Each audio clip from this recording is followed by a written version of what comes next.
बच्चों, ली शातलीय सिद्धांत तक की बात हो चुकी है। ली शातलीय सिद्धांत में हम ताप परिवर्तन, आयतन परिवर्तन, दाब परिवर्तन, अक्रिय गैस की उपस्थिति, अभिकर्मकों एवं उत्पादों की मात्रा में परिवर्तन, ये सारी चीज़ें हम लोग पढ़ चुके हैं। ठीक, पर अब हम बात करेंगे इन पर कुछ कुछ उदाहरणों की, जो आसान उदाहरण होंगे उनकी बात कर रहे होंगे, ताकि आप लोगों को ली शातलीय सिद्धांत के दिशा पढ़ने में बहुत आसानी हो। इस तरह की बात हम लोग कर रहे होंगे। ठीक, तो मैं कुछ कुछ उदाहरण लेता जाता हूं जिसमें सभी तरह के प्रभावों की बात कर रहा हूँगा। राइट, तो आइए एक एक उदाहरण करके हम लोग बात करते हैं। तो सबसे पहला सवाल बहुत आसान है। मेरे पास एक अभिक्रिया है, 2HI गैस सामने स्थापित करता है H2 gas plus I2 gas. ठीक है, और कुछ मैंने प्रभाव लिखे हुए हैं। ताप परिवर्तन, दूसरा प्रभाव मैंने लिखा है यहां पर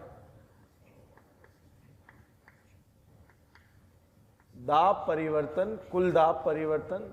तीसरा प्रभाव मैंने लिखा है आयतन परिवर्तन।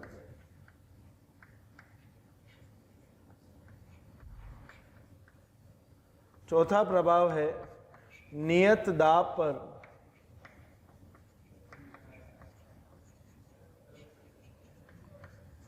अक्रिय गैस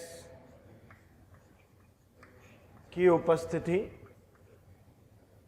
पांचवा दाब नियत आयतन पर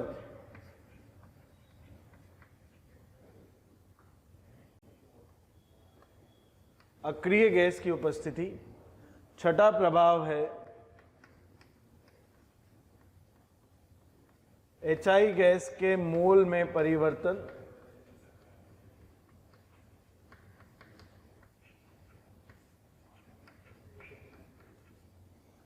ठीक, सातवां प्रभाव है H2 गैस या I2 गैस के मोल में परिवर्तन।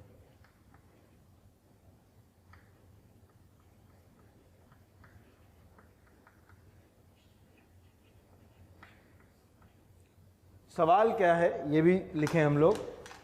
तो उपरोक्त परिवर्तनों में से कौन कौन से परिवर्तन, उपरोक्त परिवर्तनों में से कौन कौन से परिवर्तन HI की सांद्रता परिवर्तित करेंगे।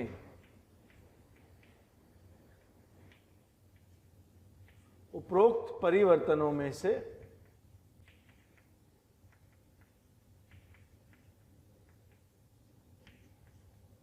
कौन कौन से परिवर्तन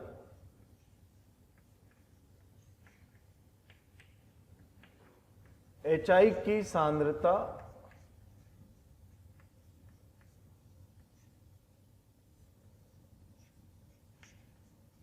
परिवर्तित करते हैं। ठीक, पहला सवाल तो ये है हमारे पास, और फिर दूसरा सवाल भी हम लोग लिखेंगे। आपको पूछा है HI की सांद्रता कौन कौन परिवर्तित करेगा।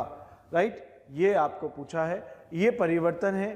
ठीक, सबसे पहले सांद्रता परिवर्तन की बात करने के पहले हम बात कर लेते हैं किसकी। राइट, हम बात कर लेते हैं उपरोक्त परिवर्तनों में से कौन कौन साम्य को विस्थापित करेगा।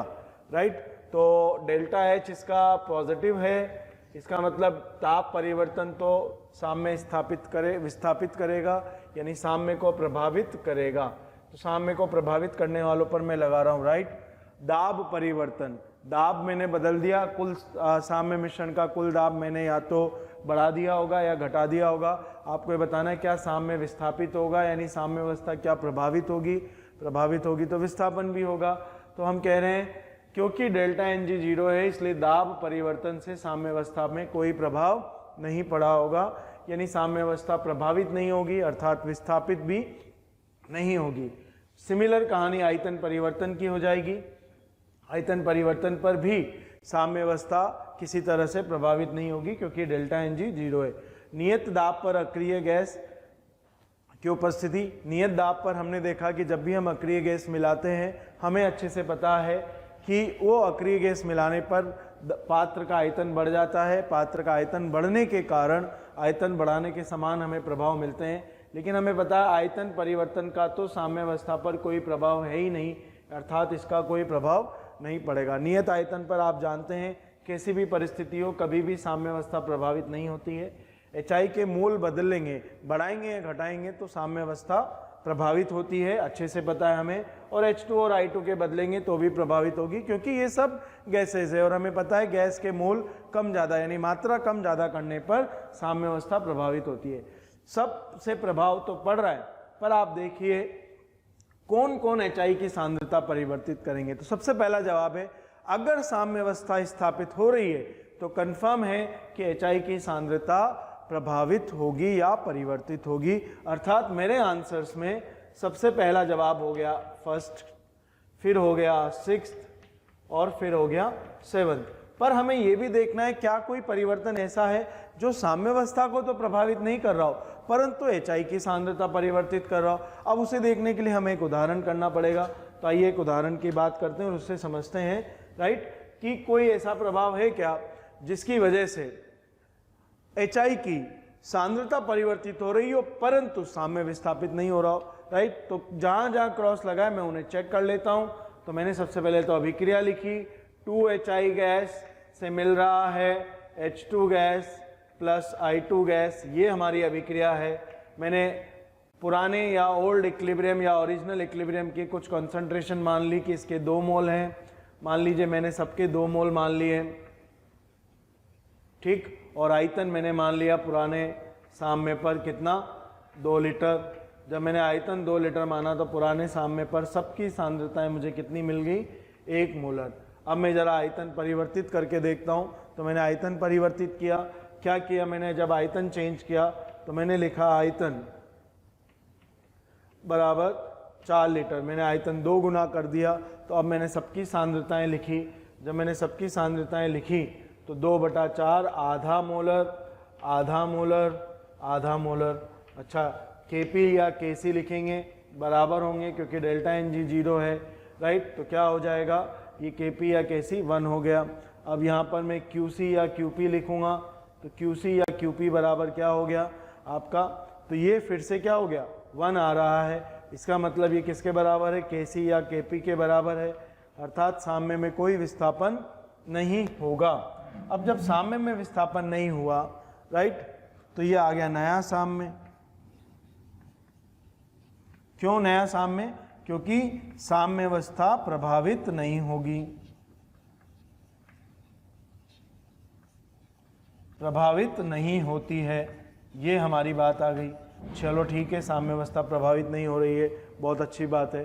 पर आप देखो, ये पुराने साम्य पर सांद्रताएं थी और ये नए साम्य पर सांद्रताएं हैं।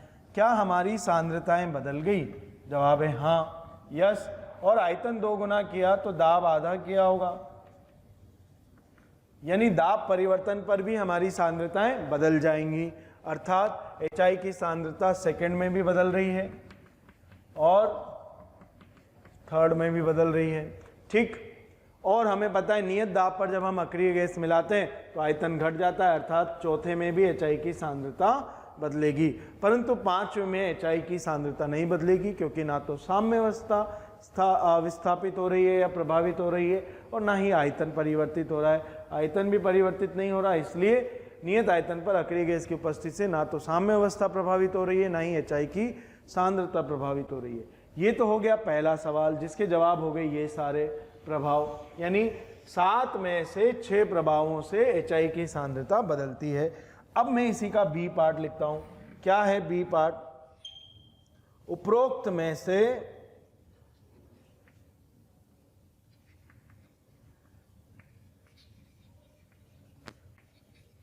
किन प्रभावों द्वारा HI गैस के मोलों की संख्या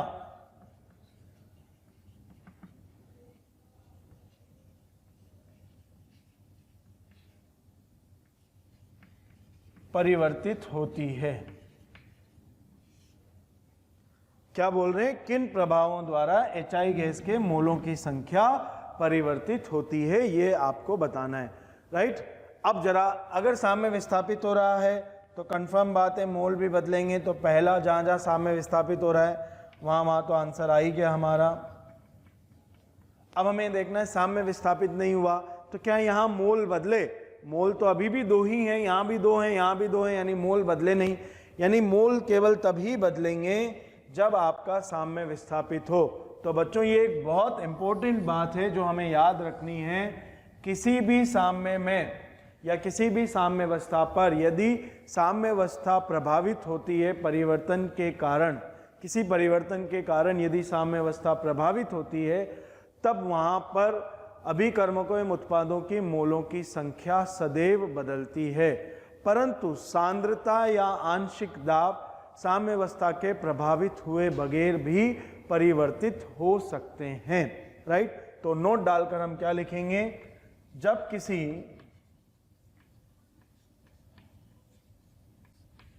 परिवर्तन के कारण साम्यावस्था प्रभावित या डिस्टर्ब होती है,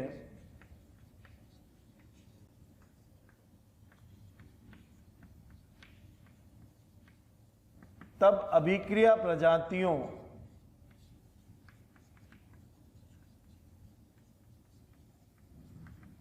के मोलों की संख्या एवं सांद्रता एवं आंशिक दाब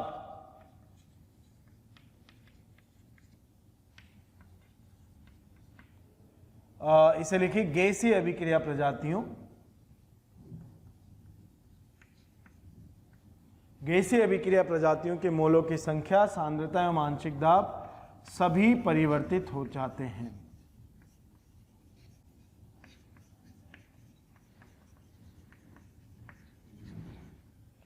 परंतु यदि किसी परिवर्तन द्वारा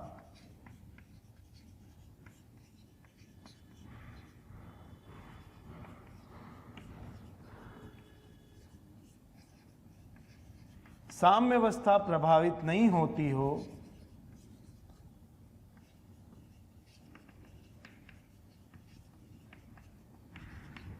तब गैसीय अभिक्रिया प्रजातियों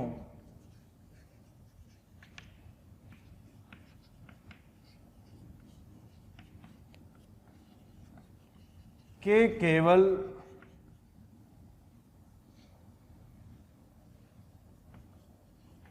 मोल अपरिवर्तित रहते हैं,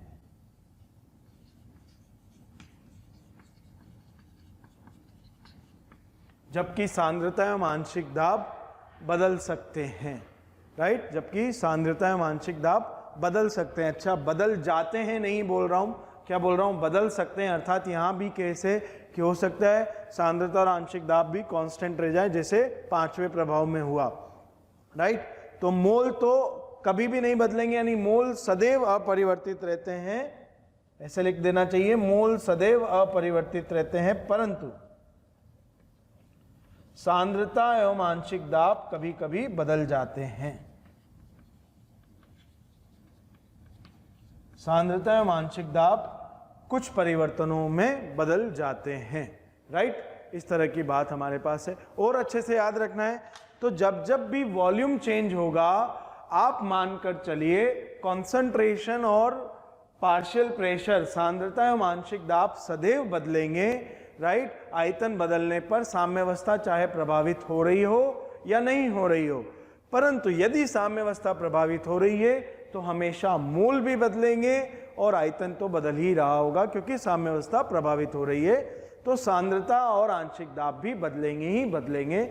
यानी मोल के परिवर्तन के लिए आवश्यक है कि साम्यावस्था प्रभावित हो, जबकि सांद्रता और आंशिक दाब बिना साम्यावस्था प्रभावित किए भी बदले जा सकते हैं, केवल क्या बदलकर, आयतन बदलकर। ये इसका उदाहरण है, डेल्टा Ng0 में इस तरह की बात हमारे पास आ गई है, राइट। अब कभी कभी एकदम विपरीत परिस्थितियां देखने को मिलती है, जहां पर हम देखते हैं कि यदि हमने साम्य प्रभावित किया, साम्य प्रभावित भी हुआ, साम्यावस्था भी बदली, ली शातले के सिद्धांत से अग्र या पश्च विस्थापन भी हुआ, परंतु फिर भी किसी न किसी तरह से सांद्रता नियत रह जाएगी, तो इसका बिल्कुल विपरीत केस, अभी तो मैं क्या बोल रहा हूं कि यदि साम्यावस्था प्रभावित हो रही है तो मोल कंफर्म बदलेंगे, मोल बदले तो सांद्रता और आंशिक दाब बदलेंगे ही बदलेंगे, पक्की बात है। दूसरा, परंतु यदि साम्यावस्था प्रभावित नहीं हो रही तो मोल कभी भी नहीं बदलेंगे, फिर भी सांद्रता और आंशिक दाब बदल सकते हैं, क्योंकि हो सकता है आयतन बदल गया हो, उसका प्रभाव हमें Q पर नहीं देखने को मिला हो, परंतु प्रजातियों की सांद्रता पर, गैसीय प्रजातियों की सांद्रता पर देखने को जरूर मिलेगा। अब मैं बिल्कुल विपरीत केस की बात कर रहा हूं कि जब साम्य विस्थापित हो और सांद्रता कांस्टेंट रह जाए, राइट। तो हम अगर इस कहानी को थोड़ा सा शॉर्ट में समझे, राइट, तो हमारे पास क्या है कि अगर हमारे परिवर्तन के कारण साम्य स्थापित होता है, साम्यावस्था प्रभावित हो रही है और विस्थापन हो रहा है, राइट, विस्थापन हो रहा है, तो मोल सदैव बदलेंगे, पक्की बात है। सांद्रता कभी कांस्टेंट रह सकती है और कभी कांस्टेंट नहीं रह सकती, राइट। तो अब जरा हम इसे डिटेल में बात करें तो परिवर्तन का प्रभाव,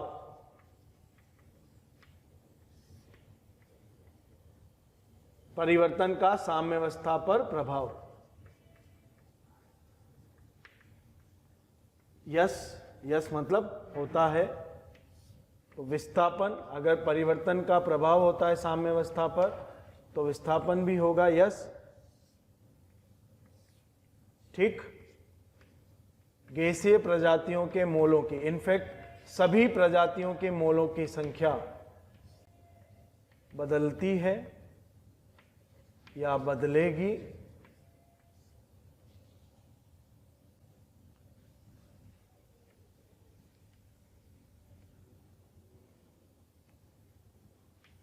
परंतु यदि आप बात करें गैसीय प्रजातियों की सांद्रता,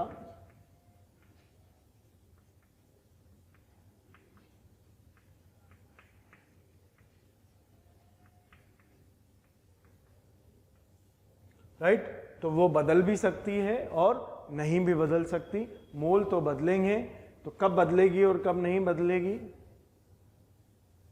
राइट। 100% कंपनसेशन हुआ तो सांद्रता अपरिवर्तित रहेगी, और यदि 100% कंपनसेशन यानी जो हमने प्रभाव डाला वो पूरी तरह नष्ट नहीं हुआ, 100% कंपनसेशन नहीं हुआ, तो आपको सांद्रताएं परिवर्तित मिलेंगी। सांद्रता के साथ साथ आप आंशिक दाब भी जोड़ सकते हैं। अब आपके मन में सवाल है कि ये 100% परिवर्तन कंपनसेशन यानी जो भी हमने परिवर्तन डाला उसका साम्यावस्था पर प्रभाव पड़ता है, विस्थापन होता है, पर विस्थापन में क्या पूरा प्रभाव नष्ट हो जाता है? परिवर्तन का पूरा प्रभाव यदि नष्ट हो गया तो आप कहेंगे सांद्रताएं जो हैं वो क्या रहेंगी, अपरिवर्तित मिलेंगी।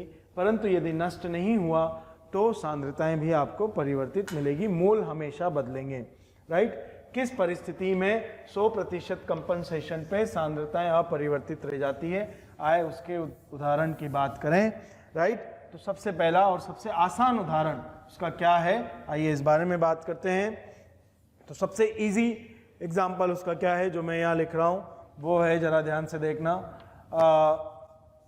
मैंने एक ठोस लिखा है AB सॉलिड, इससे मेरे पास दो गैस मिल रही है, A गैस और B गैस।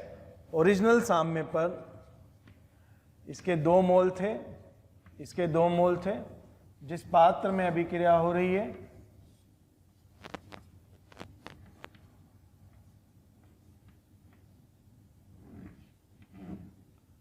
उसका आयतन 2 लीटर था, राइट। तो मोलरता आ जाएगी, और पुराने साम्य पर कितनी आ गई मोलरता, 2 लीटर 2 लीटर, तो 1 मोलर 1 मोलर, हमने यहाँ से कैसी निकाल दिया, बराबर 1, ठीक। मान लीजिए आंशिक दाब हमने लिख दिया, तो आंशिक दाब मैंने लिख दिया मान लीजिए 2 वायुमंडल और 2 वायुमंडल, तो Kp हमने लिख दिया कितना 4। ठीक, तो ये हमारे पास आंशिक दाब आ गए, Kp आ गया। अब हमने क्या किया, मैंने मान लीजिए दाब 2 गुना कर दिया। दाब 2 गुना या इसका मतलब क्या है आयतन आधा। दाब 2 गुना और आयतन आधा करने का प्रभाव क्या हुआ, आइए वो देखें।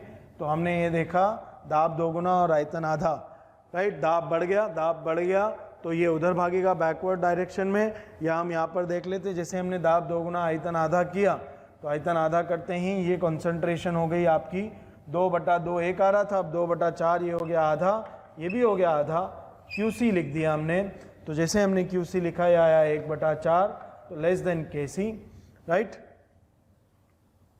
सॉरी आयतन आधा किया है, सॉरी आयतन आधा किया है, तो 2 की जगह 1 हो गया, तो ये सांद्रता 2 मोलर, QC बराबर हमारा आ गया 4। उसी तरह अगर हम बात करें आंशिक दाब की, दाब 2 गुना तो 4 वायुमंडल, QP बराबर आ गया हमारा 16, जो भी क्या है आपका Kp से बड़ा है, अर्थात पीछे की दिशा में हमें जाना पड़ेगा। हम पीछे चले, नया सामने आया, जब नया सामने आएगा तो हम कहेंगे मोल x मोल कम हो चुके होंगे, तो ये 2 - x, ये क्या हो गया 2 - x।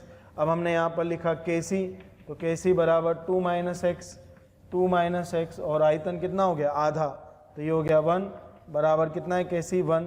तो हमने सॉल्व किया तो 2 - x बराबर 1, यहाँ से हमें मिल रहा है x बराबर 1। जैसे ही मैंने x बराबर 1 मिला तो नए सामने पर मोल हो गए 1 मोल। अब मोलरता की बात करेंगे तो आयतन हो गया 1 लीटर, तो मोलरता हो गई 1 मोलर।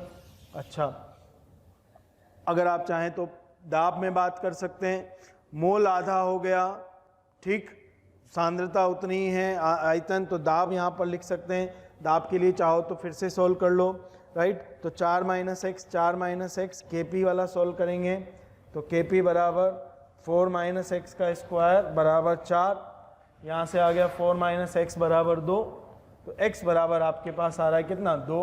जैसे x बराबर 2 वायुमंडल आया तो ये दाब भी आया आपका 2 वायुमंडल और ये भी आया 2 वायुमंडल। तो आप देखिए ये वाला हिस्सा और ये वाला हिस्सा देखिए क्या कांस्टेंट है, जबकि मोल आपके बदल गए हैं। तो मैं यही बात कर रहा था कि पुराने साम्य और नए साम्य पर आपके मोल तो बदल गए, साम्य अवस्था परिवर्तित हुई, लेकिन सांद्रताएं उतनी रही, राइट। क्यों? क्योंकि 100% कंपनसेशन हो गया। तो परिवर्तन का साम्य अवस्था पर प्रभाव पड़ रहा है, विस्थापन भी हो रहा है, मोलों की संख्या बदलेगी, कुछ भी हमेशा आप लिख सकते हैं सदैव बदलेगी, और वो चाहे कोई भी हो, गैस हो, ठोस हो, कुछ भी हो। यदि 100% कंपनसेशन हो पाया तो सांद्रताएं अपरिवर्तित मिलेंगी और सांद्रताएं परिवर्तित मिलेंगी यदि 100% कंपनसेशन नहीं हुआ। आप उल्टा भी कह सकते हैं, यदि सांद्रताएं और आंशिक दाब अपरिवर्तित मिल रहे हैं तो इसका मतलब प्रभाव, परिवर्तन का प्रभाव पूर्णतः नष्ट हो चुका है, और यदि सांद्रताएं परिवर्तित मिल रही हैं तो परिवर्तन का प्रभाव पूर्णतः नष्ट नहीं हुआ है। ये आपको याद रखना है, इस तरह की बात है। ये एक तरह का केस किसका है? विषमांगी साम्य का। किसका केस है ये? विषमांगी साम्य का। ठीक, तो विषमांगी साम्य की बात जब हम कर रहे हैं तो कुछ इस तरह की बात कर रहे हैं। तो आइए विषमांगी साम्य पर बात डिटेल में करते हैं। तो हेडिंग डालते हैं विषमांगी साम्यों पर ली-शातलीय सिद्धांत के प्रभाव, राइट। सबसे पहले तो हम ये जाने विषमांगी साम्य हम किसे कह रहे हैं। तो विषमांगी साम्य में हमारे पास एक स्पेशल कैटेगरी है जब अभिकर्मक या उत्पाद की तरफ ठोस हो और उसके सामने की तरफ केवल गैसीय प्रजातियां हों। ऐसे साम्य के प्रभाव हम बात कर रहे हैं, यानी एक तरफ पूरे ठोस और एक तरफ पूरे गैस, इस तरह के साम्यों की हम बात कर रहे हैं, राइट। जैसे ए बी सॉलिड से साम्य में मिल रहा है ए गैस प्लस बी गैस, इस तरह के साम्य। थैंक यू बच्चों, आप सब लोग हमारे वीडियोस देख रहे हैं। आप अगर इन वीडियोस के थ्रू एनरोलमेंट चाहते हैं तो डिस्क्रिप्शन में दिए हुए लिंक पर क्लिक करके अपना एनरोलमेंट सुनिश्चित कर सकते हैं। बहुत सारे बच्चे ऐसे भी हैं जिन्हें वीडियोस के साथ साथ डाउट सॉल्विंग और मॉड्यूल वगैरह भी रिक्वायरमेंट होते हैं, तो वो आप अपने प्रीमियम कोर्स को ज्वाइन करके जो कि डिस्क्रिप्शन में दिया हुआ है उसको ज्वाइन करके वहाँ एनरोलमेंट करके पा सकते हैं। और भी कई अलग अलग तरह के साम्य हो सकते हैं, जैसे NH4CO NH2 gas, right, sorry solid, तो ये हो गया आपका 2NH3 gas plus CO2 gas, ये एक साम्य हो गया। एक और साम्य जैसे NH4HS सॉलिड से साम्य में है NH3 gas plus H2S gas. इस तरह के साम्यों की चर्चा हम लोग कर रहे होंगे। जब हम चर्चा करेंगे तो दो अलग अलग केस में चर्चा करेंगे, जब साम्य पर इनके मोलों का अनुपात या इनकी सांद्रताओं का अनुपात रस समीकरण मितीय गुणांकों के अनुपात में हो, और दूसरा केस जब इनके साम्य की सांद्रताओं का अनुपात रस समीकरण मितीय गुणांकों के अनुपात के समान ना हो, राइट। तो आइए पहले केस की बात करते हैं, केस 1।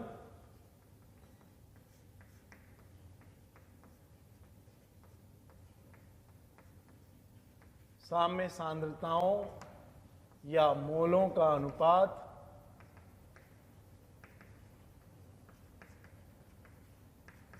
राइट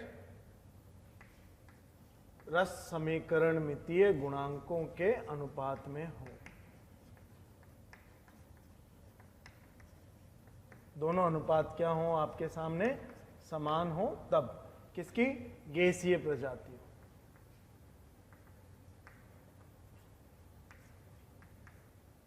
ठीक, अब जरा हम बात करते हैं गैसीय प्रजातियों में साम्य सांद्रता और मोलों का अनुपात रस समीकरण मितीय गुणांकों के अनुपात में। कोई भी एक उदाहरण ले लें, मान लीजिए मैंने यही उदाहरण ले लिया, राइट। जब हम यही उदाहरण लेंगे तो आपके दिमाग में आएगा कि ये हमने अभी अभी पढ़ा है, सारी कहानी अभी अभी हमने पढ़ी है, चाहे तो दोबारा लिखकर बहुत आसान से समझ सकते हैं। नया डाटा ले लें तो भी आपको समझ में आ जाएगा। मान लीजिए 1 मोल आयतन मैंने कह दिया 1 लीटर, तो हमारे पास Kc हो गया कितना, 1।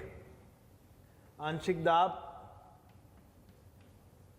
मान लीजिए मैंने मान लिए 3 वायुमंडल, तो हमारे पास Kp हो गया कितना, 9।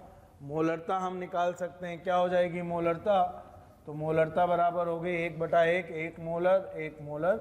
ये हमारी पुरानी साम्य की सांद्रता हो गई इस तरह की। अभी हमने दाब 2 गुना किया था, आयतन आधा। मैं उल्टा प्रभाव डाल देता हूँ, मान लीजिए मैंने कर दिया दाब आधा, या आप इसे कैसे समझ सकते हैं, आयतन 2 गुना। दाब आधा और आयतन 2 गुना करने पर क्या हुआ, तो हमने यहाँ पर वैल्यूज लिखी। मोलरता क्या हो गई, सबसे पहली बात तो जब मैंने मोलरता की बात करी तो आयतन 2 गुना हो गया, तो मोलरता आधी हो जाएगी, ये हो गई आधी, ये हो गई आधी। QC लिखा, QC आया 1/4 लेस देन Kc। आंशिक दाब क्या हो गया हमारे पास, तो दाब आधा कर दिया तो ये हो गया 3/2, ये भी हो गया 3/2। QP लिखा, ये हो गया 9/4, ये अगेन लेस देन Kp आ गया। इसका मतलब अग्र विस्थापन हमें देखने को मिल रहा है। चलो भाई, अग्र विस्थापन कर दिया हमने। अब जब हमने अग्र विस्थापन किया तो नया साम्य आ गया। जब नए साम्य की बात करी हमने तो देखिए क्या आ रहा है नए साम्य पर, तो अग्र विस्थापन यानी आगे की ओर ले जाना है तो मोल बढ़ जाएंगे।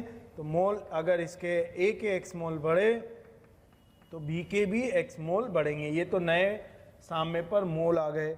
अच्छा, मोलरता क्या आ जाएगी, तो आपने मोलरता के लिए सॉल्व किया, मोलरता आ गई आयतन 2 गुना। आयतन 2 गुना मतलब 2 लीटर हो गया है, ठीक।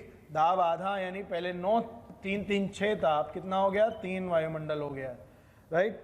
तो 1 + x/2, 1 + x/2, ये मोलरताएं आ गई। मोलरताएं आ गई तो Kc बराबर 1 जो था बराबर 1 + x/2 का स्क्वायर। अंडर रूट ले लेंगे और x सॉल्व कर देंगे तो हमारे पास यहाँ से x सॉल्व होकर आ जाएगा, राइट। कितना आ रहा है x, मैं इधर लिख देता हूँ। तो x बराबर आ रहा है हमारे पास 1। जैसे x बराबर 1 आया, मोल मिल गए। दाब में बात कर सकते हैं। दाब की बात करें तो दाब आधा यानी इसका भी आधा और इसका भी आधा, ये तो हो ही गया। अब आधे में थोड़ा और मिला दिया हमने, तो 3/2 plus x, 3/2 plus x. Solve करेंगे तो Kp बराबर कितना हो गया, 3/2 प्लस एक्स का स्क्वायर बराबर, या y लिख देते हैं, x ऊपर लिखा हुआ है, प्लस y का स्क्वायर बराबर 9।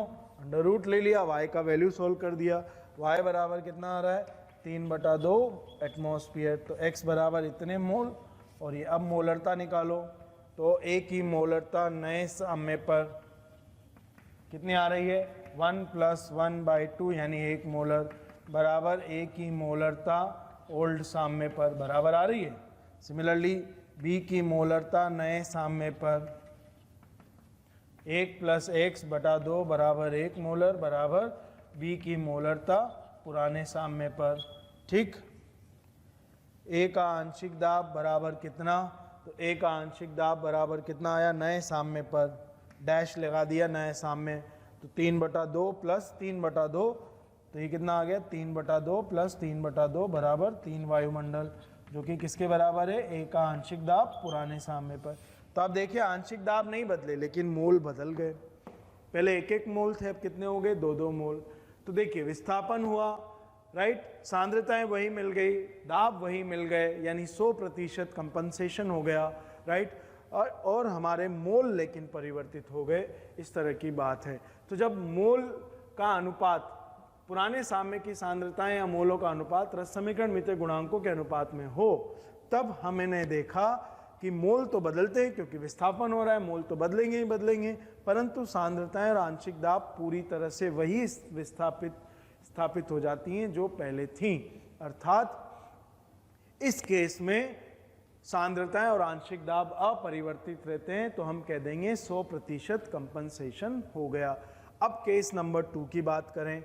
बच्चों, हमने अभी अभी देखा कि विषमांगी साम्यों में ली शातली सिद्धांत की जब हम बात करें, यानी विषमांगी साम्यों पर जब ताप व दाब के प्रभाव की हम बात करते हैं, राइट, तो हमने ये देखा कि 2 अलग अलग केस बनते हैं। पहला केस हम पढ़ चुके हैं क्या, कि हमारे पास यदि साम्य पर मोल अनुपात जो है वो रस समीकरण मितीय गुणांकों के अनुपात के ही समान हो, तो साम्य विस्थापित तो होता है दाब परिवर्तित करने पर, दाब परिवर्तन पर हमेशा साम्य स्थापित होगा। बिल्कुल उसी प्रकार होगा जैसे समांगी साम्य में हो रहा था, अर्थात दाब बढ़ाने पर उधर भागेगा जिधर गैसीय रस समीकरण मितीय गुणांक कम होते हों, और दाब घटाने पर उधर भागेगा जिधर गैसीय रस समीकरण मितीय गुणांक बढ़ रहे होते हैं। लेकिन हमने ये देखा कि साम्य विस्थापन होने की वजह से मोलों की संख्या में तो चेंज आता है, परंतु दाब व सांद्रताएं पूरी तरह से वे ही हमें प्राप्त हो जाती हैं जो साम्य डिस्टर्ब करने के पहले हमारे पास थी। फिर हमने कहा कि दूसरे केस में लेकिन परिस्थिति अलग होती है। दूसरा केस क्या हम बात करते हैं, केस सेकंड, जब ओरिजिनल साम्य सांद्रताएं या आंशिक दाब, ओरिजिनल साम्य सांद्रता ऑब्लिक आंशिक दाब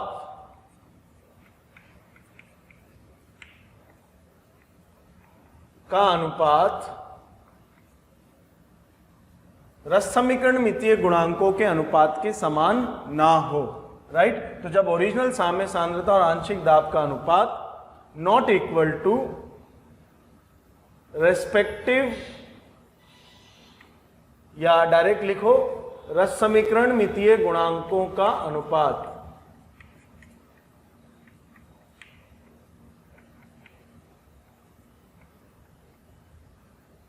दोनों अनुपात जब बराबर नहीं हो, तब किस तरह से ली शातली सिद्धांत के अनुसार दाब परिवर्तन का प्रभाव पड़ता है, इस बारे में हम चर्चा कर रहे हैं। तो हमने एक साधारण सी अभिक्रिया ले ली, क्या, एक विषमांगी साम्य लिया, मान लिया कि A सॉलिड से बन रहा है B gas plus C gas. Original साम्य की जब हम बात करते हैं, राइट, तो ओरिजिनल साम्य पर हमने मान लिया, ओरिजिनल इक्विलिब्रियम पर, कि ये 2 मोल हैं और ये भी 2 मोल है, और साथ ही साथ हमने कहा कि ये साम्य जिस वेसल में स्थापित किया जा रहा है उस वेसल का प्रारंभ में आयतन 2 लीटर है, राइट। ये मूवेबल पिस्टन मैंने फिट कर दिया है इस पात्र पर, राइट, जहां से आप पिस्टन ऊपर नीचे सरकाकर आयतन बदल सकते हैं। तो ये अभिक्रिया पात्र है जिसका आयतन 2 लीटर है। तो ओरिजिनल साम्य पर आपके पास मोल बी के भी 2 हैं, बी गैस के, और सी गैस के भी कितने 2 हैं। अगर हम मोलरता निकालें ओरिजिनल साम्य पर, ये तो हो गए मोल, अब हम निकालें मोलरता, तो मोलरता आ जाएगी हमारे पास, मान लेते हैं 2 लीटर बाय 2 मोल बाय 2 लीटर 1 मोलर, और ये भी हो गए 1 मोलर। उसी तरह आंशिक दाब भी हम लिख सकते हैं, राइट। तो किसी तापमान पर मैंने कह दिया कि जो आंशिक दाब है वो 4 वायुमंडल है, और ये भी कितना है 4 वायुमंडल, टेम्परेचर का वैल्यू एडजस्ट हो जाएगा। कि अगर हमें मोलरता पता है तो हम केसी बता सकते हैं, कितना हो गया केसी 1, और हम केपी बता सकते हैं, केपी कितना हो गया 16, बी का आंशिक दाब गुणा सी का आंशिक दाब। ये तो हमारे पुराने साम्य की बात हो गई। अब हमने क्या किया, इस साम्य को डिस्टर्ब कर दिया। जब हमने इस साम्य को डिस्टर्ब किया तो देखिए हमें क्या प्राप्त हो रहा है। मान लीजिए मैंने आयतन 2 गुना कर दिया। आयतन 2 गुना करने का मतलब मैंने पिस्टन को ऊपर शिफ्ट कर दिया, 4 लीटर पर रख दिया, तो अब जो V हो गया वो हो गया 4 लीटर। और अगर आयतन 2 गुना हो गया तो इसका मतलब है दाब कितना हो गया, आधा। तो दोनों के दाब आधे हो गए। अब जब हमने ये सब बातें की, दाब आधा और ये, तो मोलरता क्या हो गई राइट। या मैं दाब से देखूं तो दाब हो गए 2 वायुमंडल, और ये भी हो गया 2 वायुमंडल। तो QP हमने लिखा, QP हो गया 4, which is less then KP।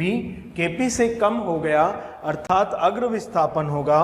कहाँ जाना पड़ेगा हमें, अग्र दिशा में विस्थापित होना पड़ेगा, राइट। तो जब अग्र विस्थापन होगा तो दोनों के मोल कुछ कुछ बढ़ जाएंगे। आइए देखें किस तरह से मोल बढ़ जाएंगे, राइट। ये कहानी होगी, ठीक है। ये कैश सेकंड है, हमें मोल अलग अलग लेने। मान लीजिए मैंने इसका मोल 1 ले लिया तो मोलरता हो जाएगी, थोड़ा सा हमने गड़बड़ कर दिया, इसकी मोलरता हो जाएगी आधा मोलर, और दाब इसका, क्योंकि मोल इसके 1 हैं तो दाब इसका हो जाएगा 2 वायुमंडल। तो यहाँ बदल कर हो गया 1, थोड़ी सी वैल्यूज चेंज करनी पड़ रही हैं। ये KC 1/2 और KP हो गया आधा, और QP हमारा हो गया 2, तो लेस देन KP। अनुपात हमें अलग अलग रखना था, मैंने एक ही ले लिया था, तो 2 और 1 मोल रखेंगे। अग्र विस्थापन हो गया। अग्र विस्थापन हो गया तो हमने आगे चला और नया साम्य प्राप्त किया। तो नया साम्य आ गया आपके पास, और नए साम्य पर मोल, तो थोड़े मोल इसके बनेंगे इसके, लेकिन 1:1 में बनेंगे। तो इसके मोल हो गए 2 + x, और इसके मोल हो गए 1 + x। अब हमने बोल दिया कि नया साम्य आ गया। जब नया साम्य आ गया तो हम कैलकुलेशन कर लेते हैं, राइट।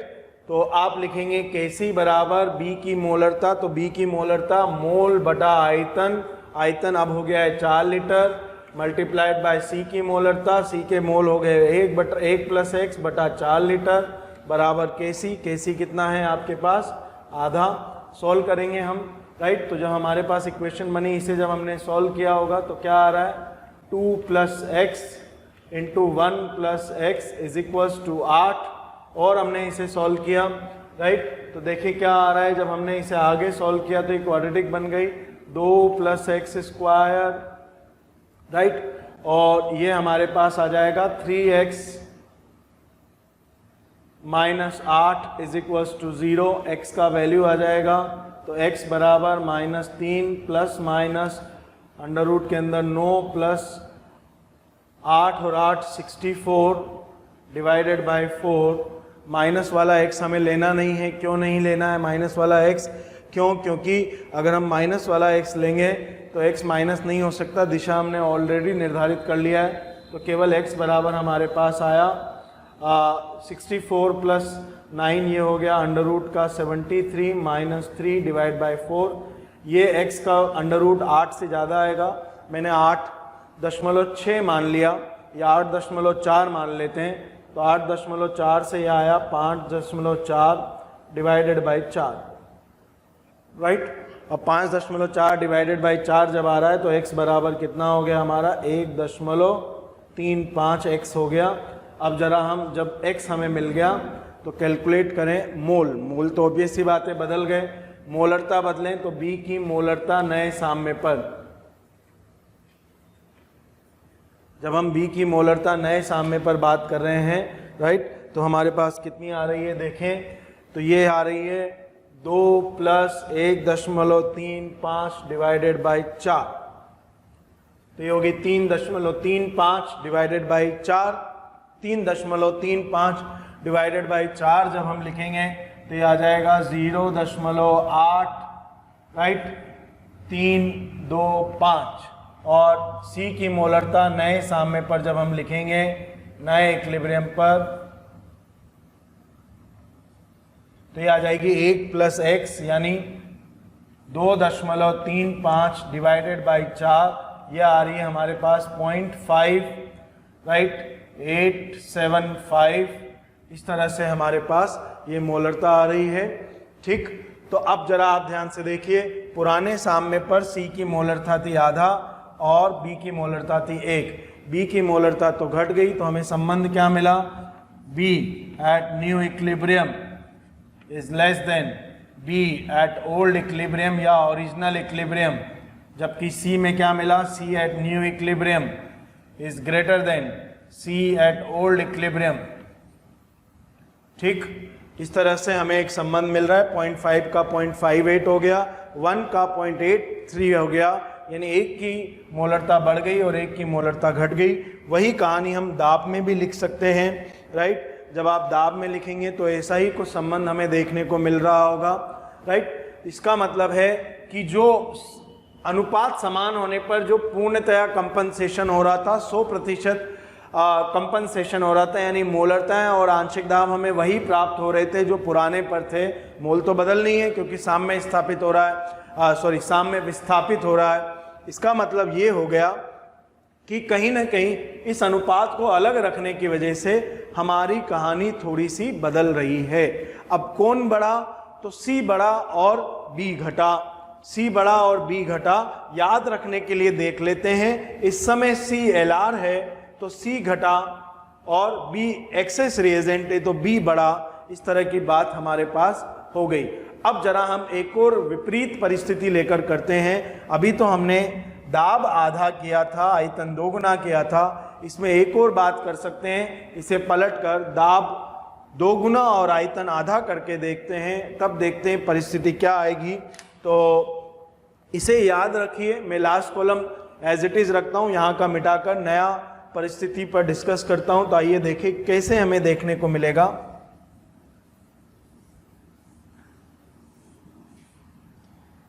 तो अब हमने आयतन आधा कर दिया। जब हमने आयतन आधा कर दिया तो V बराबर हो गया 1 लीटर। इसका मतलब दाब 2 गुना कर दिया।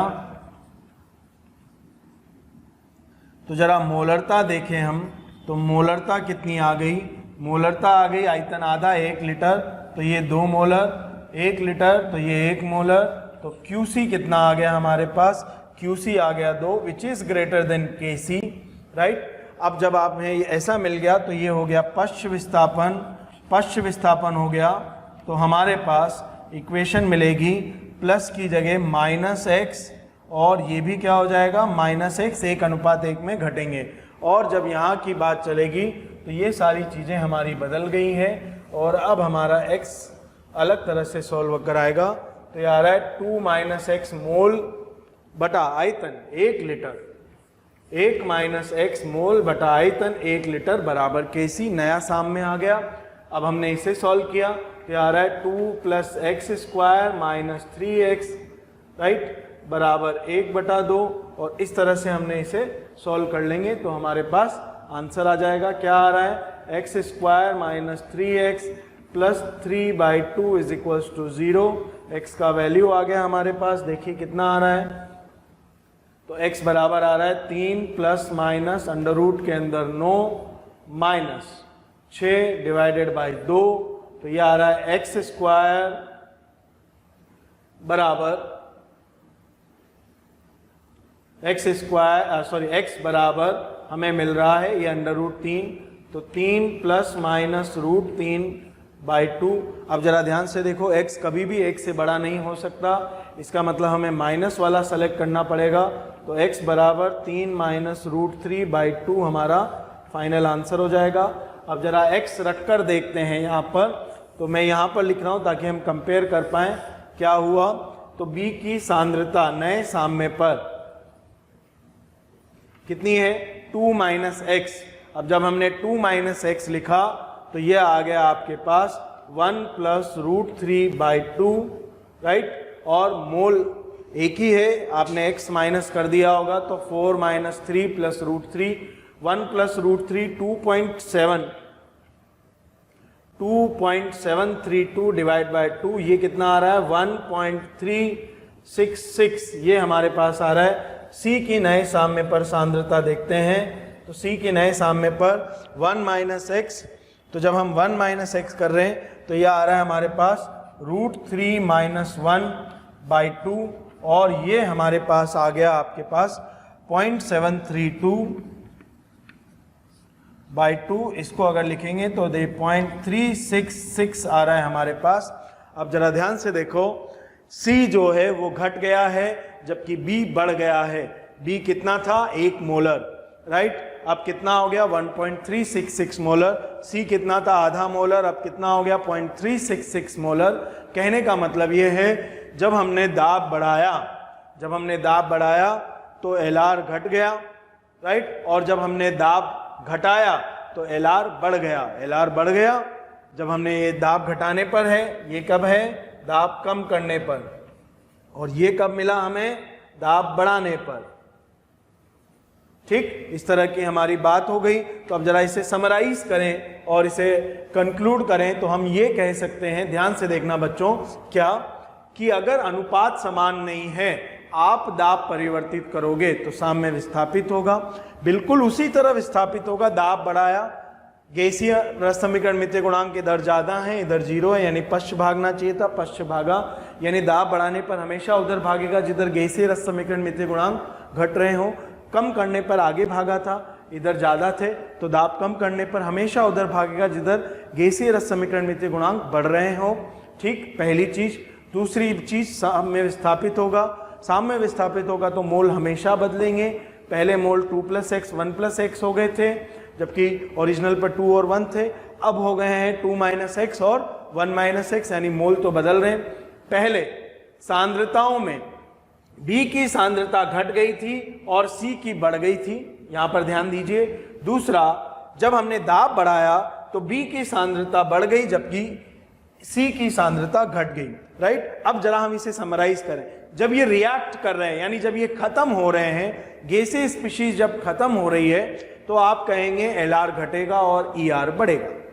LR घट गया और ER बढ़ गया। और जब इनका निर्माण हो रहा है तो आप कह सकते हैं, आप क्या कह सकते हैं कि LR जो है वो बढ़ेगा और ER जो है वो घटेगा।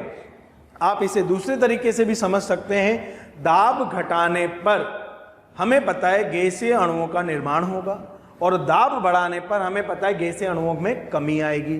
तो हम सीधा कह सकते हैं कि दाब घटाने पर तो LR की मात्रा बढ़ेगी या LR की सांद्रता और आंशिक दाब बढ़ेगा, जबकि ER की सांद्रता और आंशिक दाब घटेंगे।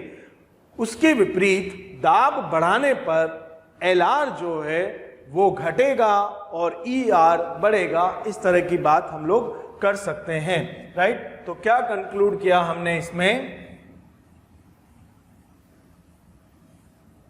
हमारा जो कंक्लूजन है वो ये कि दाब बढ़ाने पर, दाब बढ़ाना या आयतन घटाना,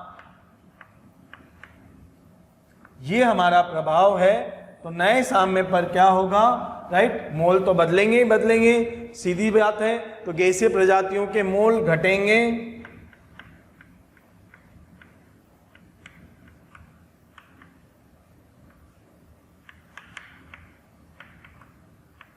ये सब साम्य की बात है। साम्य पर गैसीय प्रजातियों के मोल घटते हैं क्योंकि हमने दाब बढ़ा दिया है, राइट, दाब बढ़ा दिया तो उनके रिएक्शन की तरफ भागेगी अभिक्रिया।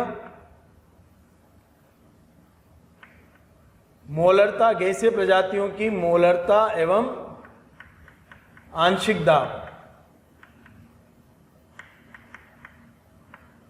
तो मोलरता और आंशिक दाब में क्या होगा, जरा इसकी बात करें तो हमें पता है दाब बढ़ाया है, दाब बढ़ाया है, इसका मतलब LR जो है वो घटेगा और ER हमेशा बढ़ेगा, राइट। तो LR लिमिटिंग रिएजेंट सीमांत अभिकर्मक की मोलरता एवं सांद्रता दोनों LR के लिए दोनों बढ़ेंगे,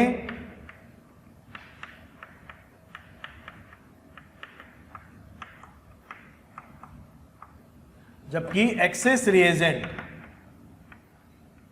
के लिए दोनों घटेंगे।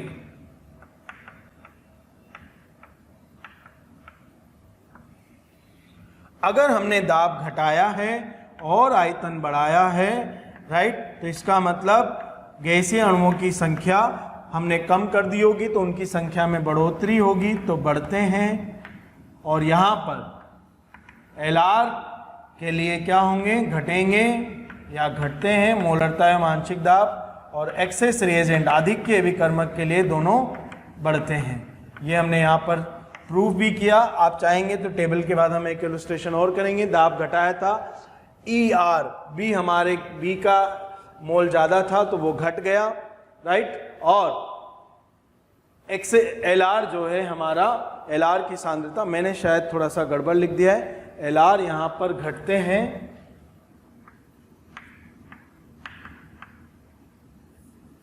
और एक्सेस रिएजेंट बढ़ते हैं दाब बढ़ाने पर, और यहाँ उल्टा हो जाएगा, ये बढ़ते हैं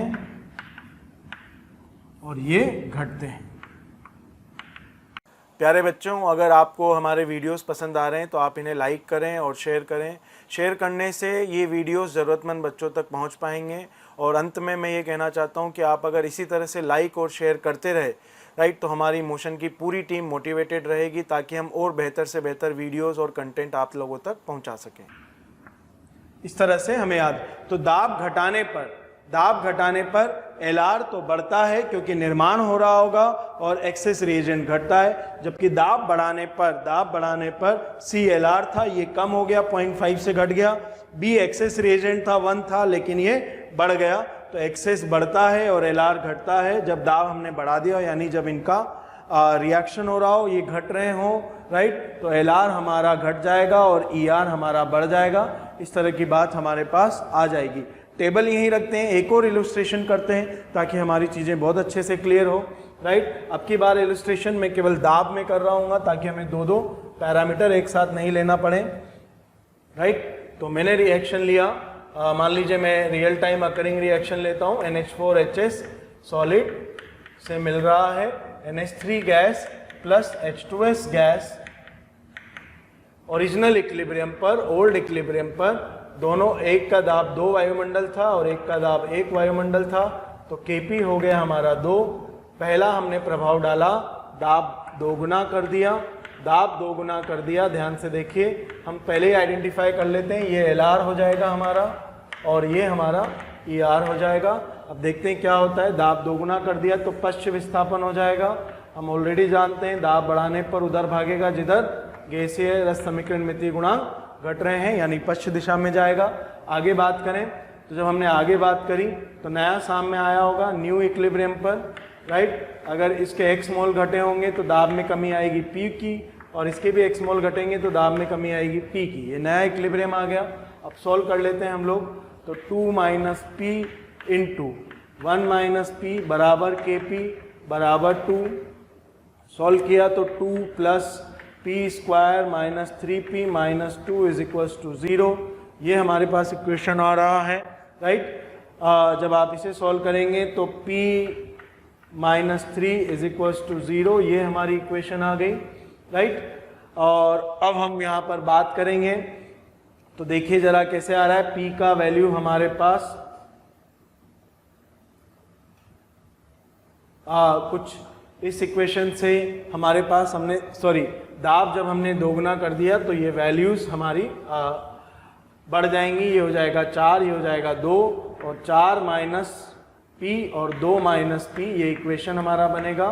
तो Kp बराबर हो जाएगा 4 - P 2 - P बराबर 2, तो ये हो गया 8 + P² - 2P - 4P - 6P - 2 = 0, तो P² - 3P sorry P square minus 6p plus 6 is equal to 0।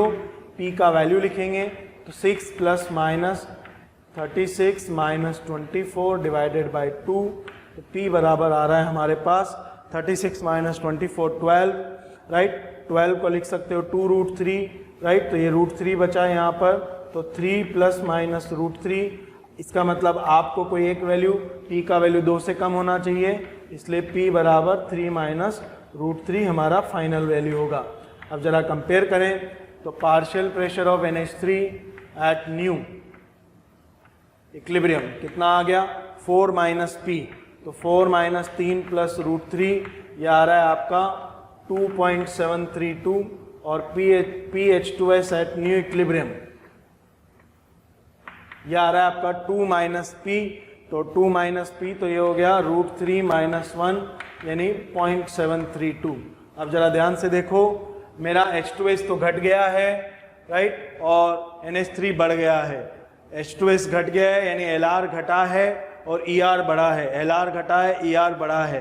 क्या मैंने दाब बढ़ाया था? यस, हाँ मैंने दाब बढ़ाया था, राइट। इसका मतलब, और मोल देखो, अगर मैंने मोल भी लिखे होते तो हमें कम प्राप्त होते क्योंकि हम पश्चिम दिशा में जा रहे हैं। ये तो पहला केस हमने प्रूव किया।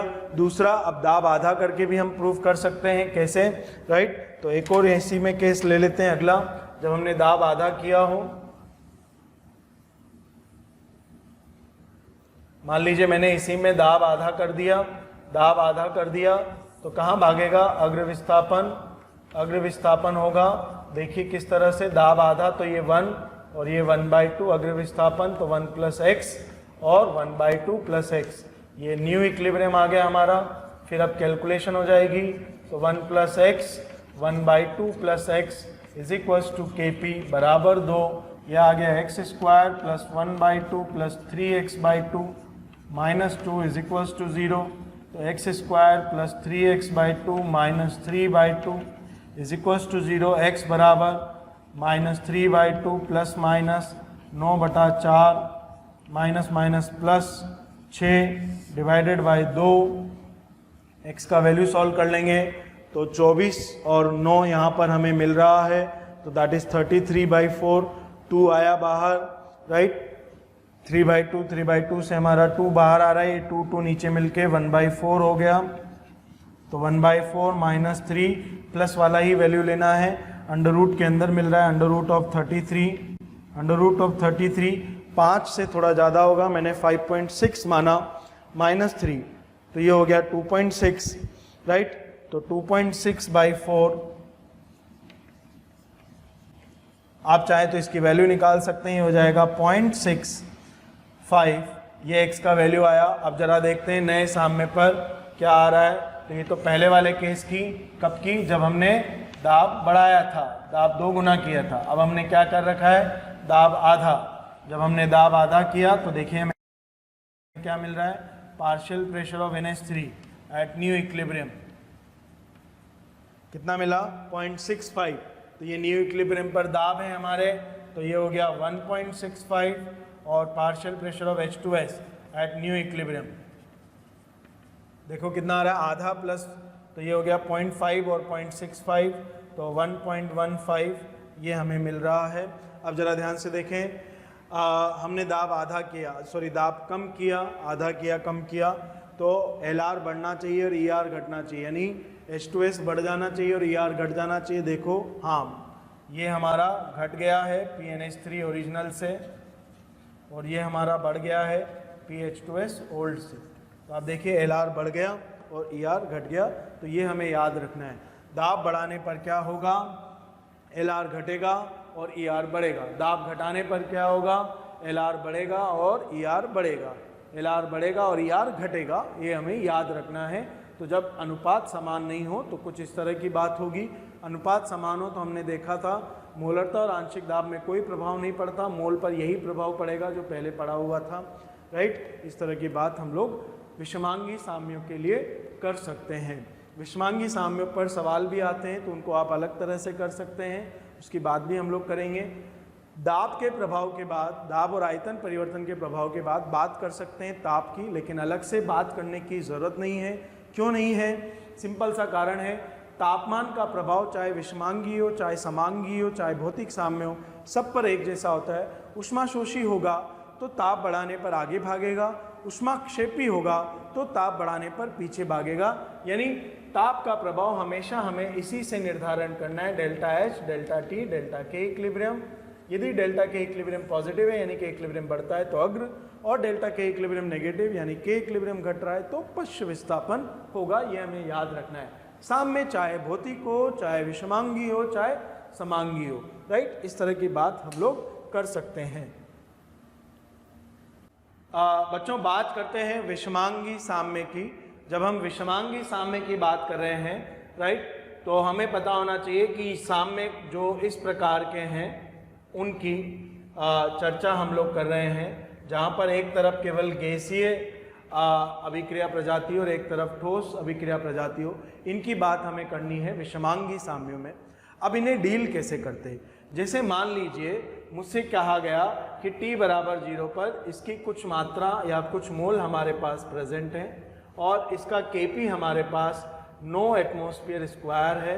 तब आपसे पूछा गया कि इक्विलिब्रियम पर इसका आंशिक दाब क्या होगा और इसका आंशिक दाब क्या होगा, ये आपको बताना है, राइट। ये दो चीज़ें आपको बतानी है। अब हम कैसे सॉल्व करेंगे? तो भाई इसके कुछ मोल थे, प्रारंभ में ये 0 थे, इक्विलिब्रियम आते आते इसके अगर x मोल बनेंगे तो हमें पता है 1:1 में बन रहे हैं तो इसके x मोल बनेंगे।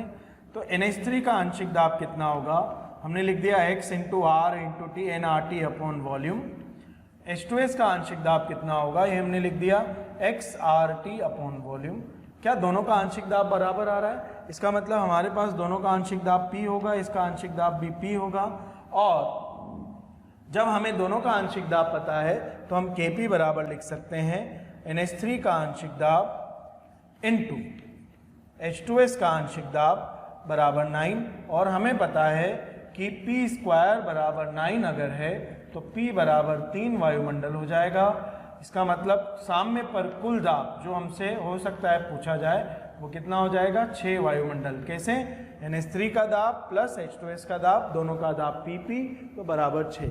इसी में कई सवाल और भी हम ले सकते हैं, जैसे मैंने एक ये सवाल लिया NH4COONH2 solid 2NH3 gas plus CO2 gas T बराबर 0 पर, ये दोनों कुछ नहीं थे, ये केवल कुछ मोल इसके प्रेजेंट थे। अब जब इसके कुछ मोल प्रेजेंट थे तो हमसे बोला गया कि साम्य पर, हमसे सवाल उल्टा पूछा कि साम्य पर कुल दाब जो है वो आपका 9 वायुमंडल है, तब Kp क्या होगा ये आपको बताना है। अब हम इसे कैसे सॉल्व करेंगे, राइट, जरा देखिए ध्यान से। हमें Kp बताना है। जब हमें Kp बताना है तो हमने लिखा कि भाई ये 2:1 में बनेंगे हमेशा।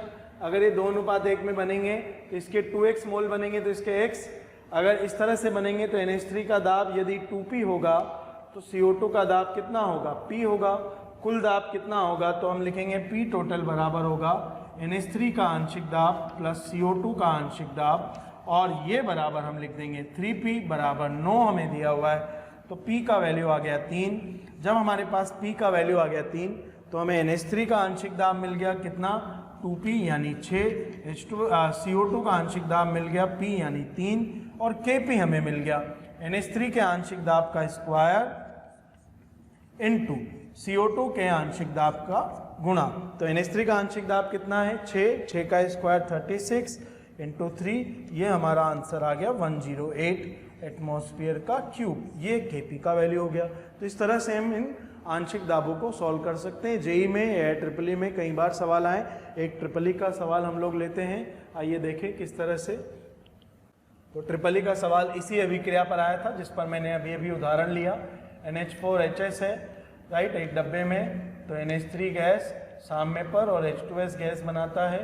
T बराबर 0 पर इसके कुछ मोल हैं और NH3 है हमारे पास एक वायुमंडल, मैंने डाटा चेंज कर दिया है, और H2S कुछ भी नहीं है, ठीक है। अब हमें ये बताना है कि ये हमारे पास है, तो साम्य पर कुछ कहानी हो गई होगी। हमें बोला है साम्य पर कुल दाब हमें दिया हुआ था कितना, बोल रहा है साम्य पर कुल दाब 2 वायुमंडल है, तब Kp क्या होगा, ये सवाल हमसे पूछा गया था। डाटा मैंने बदला हुआ है, तो आप कैसे लिखेंगे, बहुत आसान तरीके से लिख सकते हैं। कुछ मोल इसके खर्च होंगे, तो जितने इसके बनेंगे उतने ही इसके बनेंगे, तो नए मोल बने x और x मोल, पहले का दाब था तो 1 एटमॉस्फेयर, तो पहले का दाब था प्लस x मोल और बन गए, x मोल और बन गए। मान लेते हैं x मोल के कारण दाब आता है P, कितना आता है दाब P, तो ये हो जाएगा 1 प्लस P और ये हो जाएगा P, तो कुल दाब साम्य पर कितना हो गया हमारे पास, राइट, तो कुल दाब हो गया 1 प्लस 2P, और ये कितना दिया हुआ है हमें, ये दिया हुआ है हमें 2।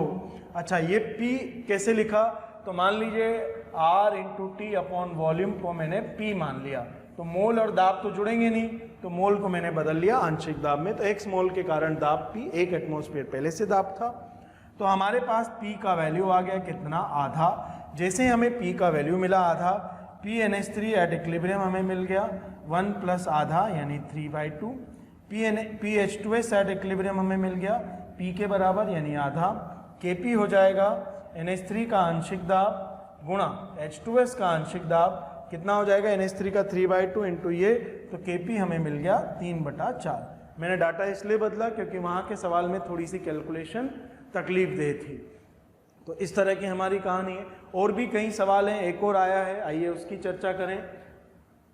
एक सवाल जो आया था वो कुछ इस तरह का था, हमें बोला गया है कि CO2 गैस जो है कार्बन सॉलिड चारकोल के साथ मिलके 2 मॉलिक्यूल ऑफ CO गैस बना देती है T बराबर 0 पर। इसके मोल इस प्रकार हैं कि दाब इनके कारण 2 वायुमंडल आ रहा है, और इसके कुछ मोल हैं हमारे पास और ये नहीं है।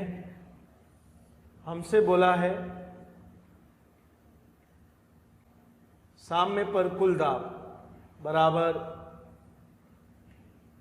2.4 एटमॉस्फेयर हो जाता है, कितना दाब हो जाता है, 2.4 एटमॉस्फेयर हो जाता है, तब Kp क्या होगा। सिंपल सवाल है, बिल्कुल सिमिलर क्वेश्चन पूछा गया था, आप डायरेक्ट सॉल्व कर सकते हैं। कैसे, जरा ध्यान से देखो।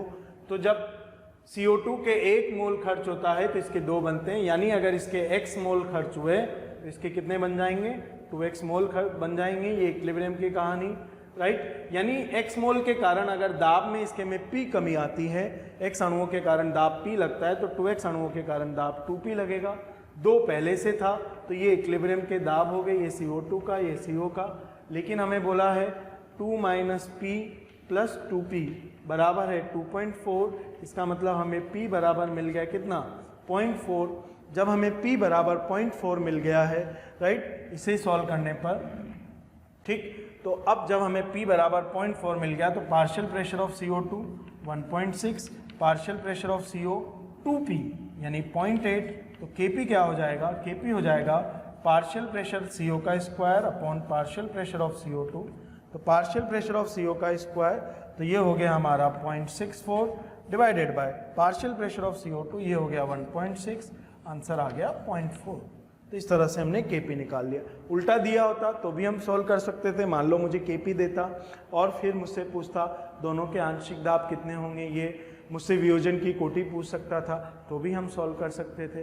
तो अलग अलग तरह से सवाल बनाया जा सकता है और आप लोग सॉल्व कर सकते हैं, राइट। तो इस तरह से ये होगी विषमांगी साम्य हमें कैसे डील करने। अब हम बात करेंगे विषमांगी साम्यों पर ली शातली सिद्धांत, यानी दाब परिवर्तन, आयतन परिवर्तन और ताप परिवर्तन के प्रभावों का अध्ययन करेंगे, राइट। तो वो हम इसके बाद बात करते हैं। बच्चों, बात करते हैं अब भौतिक साम्य की।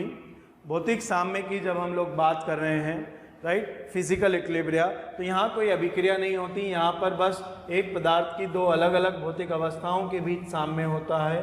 जैसे ये जल की H2O की जल एवं द्रव एवं वाष्प अवस्थाओं के बीच साम्य है, राइट। इसका जब मुझे Kp लिखना होगा, राइट, तो इसका Kp क्या आ जाएगा, partial pressure of H2O gas at equilibrium, और इसी को हम आगे चलकर वाष्प दाब के नाम से भी बात करेंगे, राइट। उसी तरह कोई भी पदार्थ हो सकता है, उसकी द्रव एवं ठोस अवस्थाओं के बीच या गैस अवस्थाओं के बीच साम्य हो सकता है। जैसे मैं कहूँ CO2 सॉलिड और CO2 गैस के बीच एक साम्य अवस्था हो सकता है। ये सब भौतिक साम्य होंगे जिनकी बात हम लोग कर रहे होंगे। पानी की द्रव एवं ठोस अवस्था के बीच साम्य हो सकता है, राइट।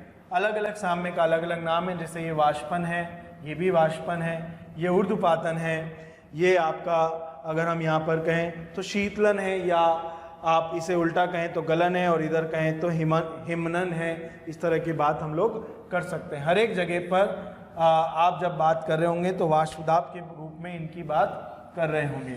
इनकी कहानी बिल्कुल सिंपल है। जैसे मुझे द्रव और गैस का इक्विलिब्रियम बात करना है तो Kp हमेशा वाष्पदाब के बराबर होगा, राइट। ठोस और गैस का तो यहाँ भी Kp बराबर हमेशा क्या होगा, Kp बराबर होगा partial pressure of CO2 gas at equilibrium.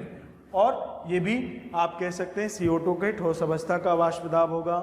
यहाँ पर दोनों द्रव और गैस हैं तो इस तरह से दोनों के वाष्पदाब समान होने चाहिए। ये हमारी परिस्थिति। अब इनमें डील क्या करना है, तो जब तक साम्य आएगा, साम्य में कोई गणना तो करनी नहीं है, क्योंकि गणनाएं आपकी होनी ही नहीं है, एक ही है उसका, आपको इक्विलिब्रियम कांस्टेंट के बराबर दाब लिख देना है। इन पर हमें बात करनी है मूलतः दाब परिवर्तन के प्रभाव की। किसकी बात करनी है हमें, दाब परिवर्तन के प्रभाव। तो देखो मैथमेटिकली तो बहुत अलग अलग तरह से हम लोग बात कर सकते हैं दाब परिवर्तन के प्रभाव पर। मैं आपको, क्योंकि भौतिक साम्य की जो गणना है वो मैथमेटिकली थोड़ी बहुत पेचीदा है, तो हमने एक शॉर्ट ट्रिक यहाँ पर निकाला हुआ है, और सिंपल सा शॉर्ट ट्रिक है, क्या है कि दाब बढ़ाने पर साम्य उधर भागता है जिधर घनत्व ज्यादा हो। दाब बढ़ाने पर भौतिक साम्य उस दिशा में विस्थापित होते हैं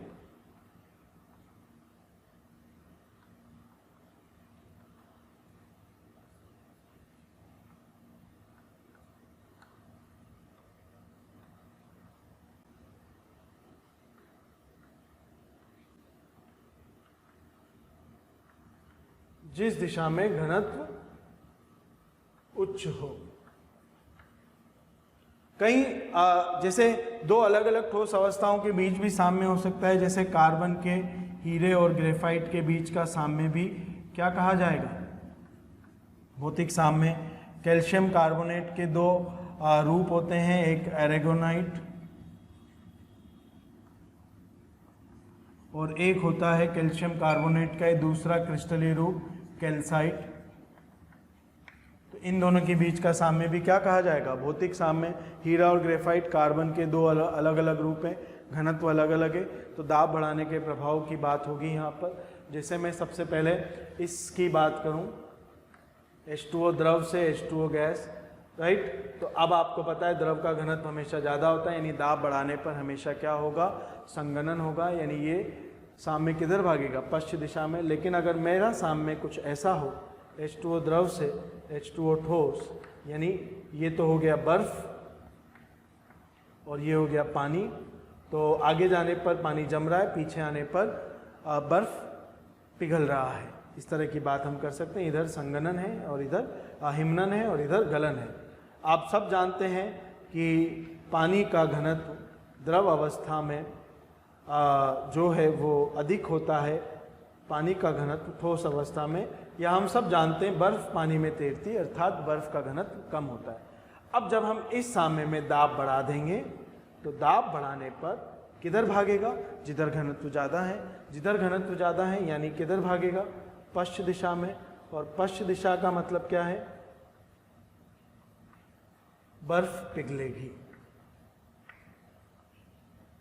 राइट। तो हम कह सकते हैं क्या कि बर्फ कब पिघलेगी, उच्च दाब पर बर्फ पिघलेगी। तो सवाल आता है, melting of ice is favourable, बर्फ का पिघलना कब फेवरेबल कब है, यानी कब ये आसानी से बर्फ पिघलेगी। तो कब पिघलेगी, सबसे पहला उच्च दाब। क्योंकि दाब बढ़ाने पर उधर भागता है जिधर घनत्व ज्यादा हो। अच्छा, बर्फ का पिघलना क्या एक ऊष्माशोषी प्रक्रम है? अगर बर्फ का पिघलना ऊष्माशोषीय प्रक्रम है, राइट, तो आप कह सकते हैं कि फॉरवर्ड जाने के लिए हमें तापमान भी क्या चाहिए, उच्च चाहिए। तो इस प्रकार बर्फ के पिघलने के लिए जो परिस्थितियां हैं जो इसके पक्षकारी परिस्थितियां जिन्हें हमें बोलनी चाहिए, जिन परिस्थितियों पर बर्फ आसानी से पिघलेगी वो हो गई उच्च दाब एवं उच्च दाब।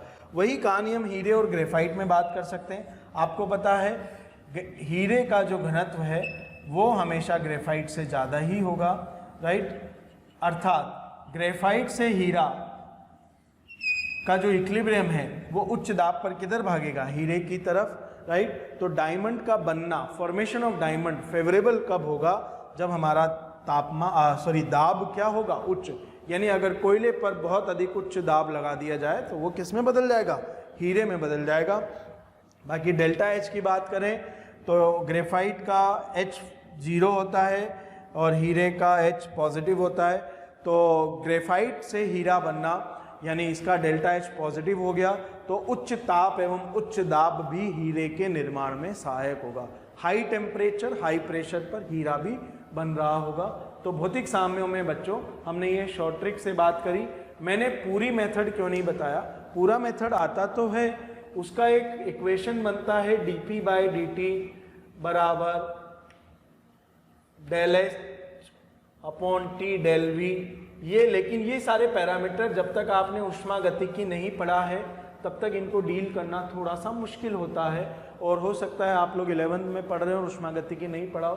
तो मैं इस इक्वेशन पर नहीं गया, इसे क्लॉसियस-क्लेपेरियन इक्वेशन नाम से भी बोलते हैं कुछ लोग, कुछ अलग इक्वेशन से भी बोलते हैं। यहाँ से समझाया जा सकता है, एंट्रोपी के माध्यम से भी समझाया जा सकता है, लॉजिकल। लेकिन क्योंकि हो सकता है ये लेक्चर 11th वाले देख रहे हो तो उनके लिए ये थोड़ी बातें तकलीफ दे हो सकती है। अगर रिपीटर्स लोग इसे देख रहे हैं तो हो सकता है सर इससे भी समझा देते, हमें तो सब पता है। परंतु बच्चों मेरा मानना है कि लेक्चर में वो चीज़ें होनी चाहिए जो सबको समझ में आए, इसलिए मैं यहाँ से रिफ्रेन कर रहा हूँ। आप अपने आप पता लगा सकते हैं कि प्रेशर बढ़ाने पर किस तरह से हमारी कहानी आगे बढ़ेगी, राइट। ये थर्मोडायनेमिक्स से आता है तो मैं इसे रिफ्रेन कर रहा हूँ। हमने इसकी जगह एक ट्रिक फॉलो करके आंसर निकाल लिया है, राइट। तो ये हमारी इक्वेशन हो गई, राइट, और ये हमारे भौतिक साम्यों की डीलिंग हो गई। भौतिक साम्य के बाद अब हम लोग साइमल्टेनियस इक्विलिब्रियम और भौतिक साम्य से रिलेटेड रिलेटिव ह्यूमिडिटी वगैरह के बारे में बात करेंगे। बच्चों अगर आपको मेरा ये वीडियो पसंद आ रहा है और आप मेरे और कोई वीडियो देखना चाहते हैं या मोशन के किसी और एक्सपर्ट फैकल्टी टीम के वीडियोस आप देखना चाहते हैं तो आज ही कॉल करें 1800 2121 799।